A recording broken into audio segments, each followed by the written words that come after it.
Toto je také krásne, spontánne stretnutie a asi to začalo už pred 2 mesiacmi, keď sme úplne tak spontánne niečo chytili v tom poli. Zrazu sme si zavolali a vzniklo z toho teraz aj toto stretnutie a ešte možno niečo ďalšie. Áno, tak sa to deje. Tak je to väčšie ako my a my cítime. A to spojenie nie je náhodné. Nie je náhodné.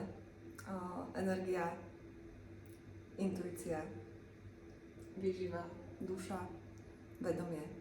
Nie sme odsúpliteľní. A pre mňa to žitie bez jedla znie až tak úžasne, hoci sa tou tému ako zaoberám tam myseľ už dlhodobo, už hádam 10 rokov. A keď som ťa prvýkrát uvidela, tak som cítila úplne zimomriavky po celom tele. Slzy sa mi liali, neviem prečo, ale cítila som, že niečo veľké sa akoby ide udiať.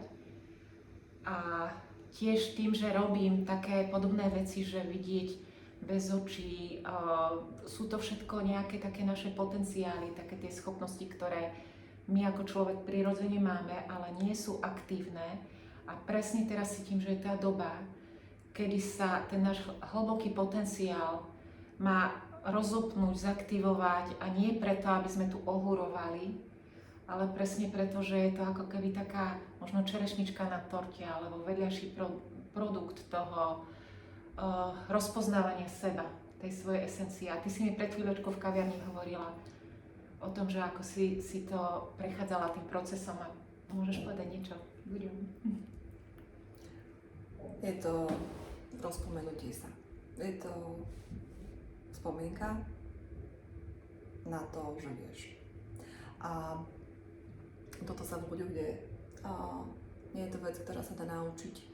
A je to ako keby už stav mimo tej racionálnej mysle, kedy už sme dosť zahltení tými informáciami. Myslím, že veľa z nás má toho veľa naštudované, načítané, ale dokým to prechádza iba cez tú racionálnu časť, tak sa to nevie dostať lepšie. Toto je presne ten stav, ktorý učíš aj ty, otváraš intuíciu a intuícia je vlastne ten hlavný sprievodca všetkým týmto našim schopnostiam, ktoré pre mňa sú už bežné, ale pre veľa ľudí ešte nie sú tak zažité v tej bežnej hmote a ani ich nevnímajú, lebo je to bežné preto, lebo toto sú stavy, ktoré zažívame všetci z nás, každý z nás zažil, že cítil, že vedel dopredu. Každý z nás zažil stav, že nebol hladný. Pamätajte si, keď ste boli zamilovaní, taká tá fakt láska. Ako ste vtedy jedli? Ako sa cítilo vaše telo? Ako ste vtedy spali? Mne sa toto dejava, keď je také dobre spojený nie s ľuďmi, že mám taký nejaký dobrý seminár a vlastne si uvedomím, že som nejedla celý deň. A to bolo pre tú spoločnú nejakú synergiu, ktorá sa tam vytvorila a sa tým vyživíš a nepotrebuješ. A vieš čo, toto sa mi stalo práve tam na tom festivale, kde sme sa stretli, že ja som si uvedomila, aha, tak toto je ono, že ty nie si hladný, pretože v tej danej chvíli si sa naozaj reálne živil tou energiou zo zdroja priamo, nepotreboval si k tomu jedlo, aby to ako pretransformovalo tú energiu, ktorú môžeš prijať. A toto sa nám asi deje bežne, normálne v živote, len si to nevšímame a neuvedomujeme si, že je to toto. A ako náhle si to zvedomíme, tak už to vieme akoby, už vtedy sme to dostali do takého väčšieho pochopenia a ľahšie sa k tomu vieme dostať. Alebo neviem, či to je dobré slovo, že dostať, lebo ono to nie je asi o tom, že o tej snahe dostať sa k niečomu. Ono je to, nie. Je to následok. Tak. Je to následok, jeden z mnohých. Ja tomu hovorím stále, že pranická výživa je fenomén a dovolím si tvrdiť, že je to jeden z najvrcholnejších stavov vedomej práce, osobného duchovného rozvoja, práce so životnou energiou. Ale je to iba jeden z tých následkov, ktorý sa deje, keď ty skutočne žiješ ako duchovná bytosť, ako energetická bytosť. A je to skôr o uvedomení si a rozpoznaní seba. ako identity. Môžeš sa identifikovať s tou hmotou a tým telom a tým mäsom a kostiami a bielkovinami a sacharidmi. S tým panáčikom, bielkovinovým avatárom. Áno, alebo sa môžeš rozhodnúť a začať cítiť skutočnú pulzáciu tvojej energie v tele a okolo tvojho tela. A ty máš na výber, kam to vedomie presunieš. A teraz, keď ty už zažiješ ten stav, že si neobmedzená energetická bytosť, tak stále zameriavaš tú pozornosť viac na svoju energiu a s tou energiou prioritne môžeš čerpať, vyživovať sa. Ale nie len to, uzdravovať sa. Ja pracujem viac ako 18 rokov ako energetická liečiteľka a v prvom vlastne v mojom kole vývoja som pracovala čisto na uzdravovanie zdravotných vecí, emočných záležitostí. A to bol môj zámer. A ja som iba nevedela. Ja som nevedela, že je možné sa vyživovať. Ale keď prišla informácia, to je ten prvý krok, keď prišla informácia o tých prvých pránikoch, tak ja som sa rozpomenula. Pre mňa to bolo jasné. Mne idú teraz také zimomriavky po celom tele, že... To bolo jasné, že áno, že Bože, mami, tati, prečo ste mi nepovedali, že nemusím. Odkiaľ to mali vedieť, hej? A rozpomenieš sa. Tam není čo sa učiť, tam skutočne není už čo, tam je takéto aha, ja viem, že môžem. Ešte neviem ako, hej. Ale viem, už si rozpomenieš. A toto sú presne tie dve skupiny ľudí, hej, by som to nazvala, ktorí to zachytia a povedia si, áno, ja viem a niečo v nich zarezonuje. A prvý krok je iba uvedomiť si, že takí ľudia sú a začne to v nás hrať.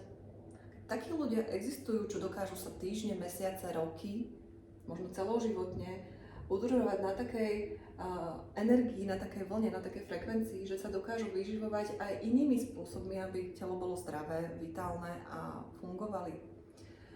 Ako iba príjmom kalórií a hmotnej stravy, ale dokážu rozširovať príjmanie energie a zdrojov aj inými systémami. Tak keď príjmem už len túto informáciu, tak sa nastane posun vedomia. A to je prvý krok. A ja robím túto osvetu aj pre veľa ľudí, že aj toto je možné. Nemusíte to robiť. Ani to nemusím robiť, ale už len táto informácia vám môže otvoriť vnímanie. Keď toto je možné, čo ešte je možné? A ja toto isté, k tomu som dospela tiež tým, že pracujem s tou intuíciou, s tými ľuďmi, že to rozpoznávam sama v sebe a potom aj z pohľadu tých ľudí. A k tomuto som sa presne dopracovala, že ono sa to rozkrýva samo ako nejaký následok, ako vedľajší produkt toho nášho energetického vyživenia. Keď sme plní energie, radosti, takého možno už tichého pokoja, pochopenia, tak tam už si úplne v inom vedomí a tam sa tieto schopnosti, tieto naše potenciály aktivujú úplne sami od seba. A zrazu vlastne len si uvedomíš, aha, že aj toto už dokážem používať. Takže tak. A my sme sa rozhodli s Ivankou, že ideme spraviť taký spoločný možno priestor vytvoriť, kde všetky tieto naše skúsenosti idú mi také tie presné zimomriavky, o ktorých viem, že to je to, čo treba. Áno. Tak budeme mať spoločný, nazvieme to seminár, alebo a možno ani nie, nejaký priestor. Tak. Spoločné pole. Kde presne tieto témy budú prítomné, pretože sú v tom kolektívnom vedomí a každý sa na ne môže naladiť a prebudiť v sebe ten svoj potenciál vyživovania sa pránou, potenciál videnia akoby bez očí, precítenia tej reality, uzdravovania, navnímania tej reality, takej ako ona skutočne je a rozpoznania toho, kým sme naozaj. Áno. Prichádza ten čas, priatelia, je najvyšší čas prebudiť sebe to svetlo a otočiť kameru dovnútra a začať s tou esenciou, ktorá je v jadre každej našej bunky, pracovať. Je to nekonečný zdroj a potenciál, ktorý máme prístup na skoro všetky možnosti vo vesmíre. A nie je to technika, je to skutočne stav vedomia, kde stačí sa iba uvoľniť a byť. A potom už si môžeme vyberať. to, kam naša duša smeruje, v čom rezonujeme, či nás priťahuje skôr táto téma alebo táto. Nie všetci teraz musíme sa prioritne zameriavať na tému napríklad energetického vyživovania alebo energetického uzdravovania alebo videnia bez očí. Ale keď sa otvorí toto pole, vaša duša sa rozpomenie na vaše dary a to úplne stačí. A keď prirodzene robíš niečo, čo ti ide ľahko a baví ťa to, tak sa stávaš v tom majstrom. A toto je pole, aj ten posun, ja to nazývam posun vedomia. Ja som založila vlastne priestor posun vedomia, kde napríklad pránická výživa je iba jedna z tých tém. Ja to vidím, že pre mňa živá prána je iba začiatok tej cesty, je to taký vstup, je to taký maják, asi aj ako ty, čo robíš. Ja tomu hovorím, že keď niekto hovorí, že existuje taký človek, čo nepotrebuje jesť mesiace, roky a dokáže príjmať tú energiu aj inak, skrze iných zdrojov, ako naše telo dokáže, tak to spôsobí väčšinou v ľuďoch ten rozruch, že ako taký majáčik, že halo, tu je východ z Matrixu. Áno. A to neznamená, že ty teraz musíš niesť, ale to znamená, že dá sa to aj inak, ten život. Že smieš nejesť. Smieš a môžeš. Áno, Rozdiel je v slobode. To znamená, prána napríklad je v tom úžasná pre mňa. Ja tomu hovorím živá prána. Ja už nehovorím o tej starej práne asketickej. Ja nejdem cez to asketizmu, lebo jedlo stále v našich životoch a my ho využívame. Ja to hovorím, že ja skôr zastávam ten hybridný systém, lebo to jedlo stále budeme používať a je potrebné na našu výživu určite tie prvé roky.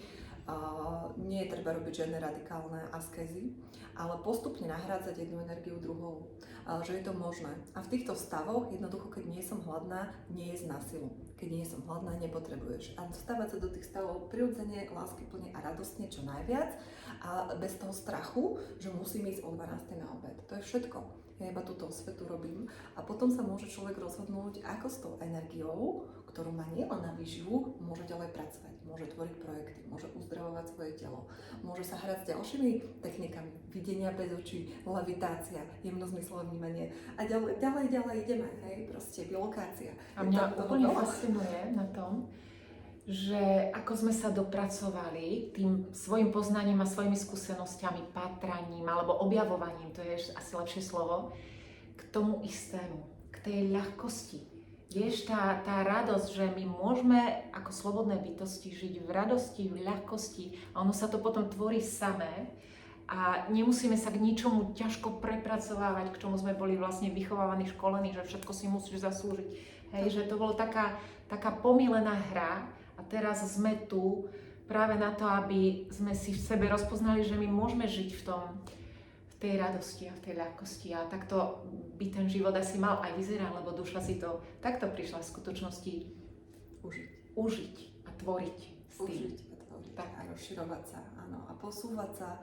A nie do tvrdosti, ale do ľahkosti a do radosti. A hlavne aj my ženy, prosím, prestaňme s tým výkonom. Proste prestaňme nosiť tie nohavice a uvoľníme sa. My skutočne tvoríme skrze radosť, ľahkosť, spojenie, krásu, jednoduchosť a takto to ide, tá tvorba, úplne prirodzene, bez tých ťažkých okov. Treba mať systém, hierarchiu, štruktúru, OK, je to dobré, aby to malo smer, ale to je tá úloha tých polarít. My nemusíme zastávať všetko.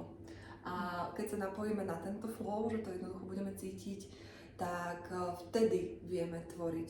Ja som teraz prechádzala, robila som aj s účastníkmi jednoduchú, úžasnú meditáciu, kde jednoducho sa ty napojíš na svoju esenciu a uvedomíš si, ako by dýchala tvoja energia. Ako by sa vyživila tvoja energia, ako by sa prirodzene, keby nemala obmedzenie, keby nemala hranice, keby nič nevedela, čo všetko má a nemá jesť, príjmať, robiť. Ako by prirodzene sa hýbala, dýchala, keby nemala tie ohraničenia, keby nemala obmedzenia myslov. A vtedy prirodzene sa napojíš, v akých prostrediach by žila, čo by robila celý ten deň. Hej? A dostávaš sa do toho flow a prirodzene tá tvoja esencia ťa bude viesť toto je tvoj zdroj, toto je tvoja výživa, toto máš robiť, tak to máš dýchať. A nie ty už ako hlava, ale ty ako celostná bytosť. Hlavička nám bude stále fungovať. Ale vytvára také koncepty, hej, také konštrukty, také pripútania a pre tú chvíľu, kedy si to môžeme dopriať, je fajn sa úplne na to vykašľať. Proste, že je to len nejaká tam vibrácia v priestore a jej nemusím vôbec dávať nálepku, že čo to je, hej, že ako koncept. A vtedy si to dokážeme zažiť, toto, čo ty teraz popisuješ. A už stačí, keď si to raz zažiješ a už vieš, že už vieš sa k tomu znovu vrátiť. Áno, ale je dobre to pripomínať. Áno, je dobré si dať, ja tomu hovorím KPZ-ku, kapsička poslednej záchrany na chladničku a tam si napísať také tie základné body. Ja hovorím, napíšte si aspoň 10 bodov, ktoré vám okamžite zdvihnú vibráciu, výživu. Predtým, než ste sa najesť a štandardne otvoríte chladničku ako anestetikum na každú emóciu. Ja to hovorím, že jedlo je úžasné, treba používať na výživu, ale nedávať mu zbytočne chúďatku také kompetencie, ktoré v živote nemalo na starosti, lebo jedlo sa stalo napríklad náhradou za hoci čo cítim. Niečo cítim, idem si dať čipsy. Niečo cítim, idem do chladničky. Niečo cítim. Tak poďme najprv do toho, čo cítime a predtým sa opýtam, ako ja sa cítim. A skutočne mi teraz, na to, aby som sa cítila lepšie, pomôžu tie čipsy, tie hranolky, alebo vedomý dých, alebo esenciálne oleje, alebo prechádzka, alebo chcem zavolať kamarátke, alebo si dám baňu.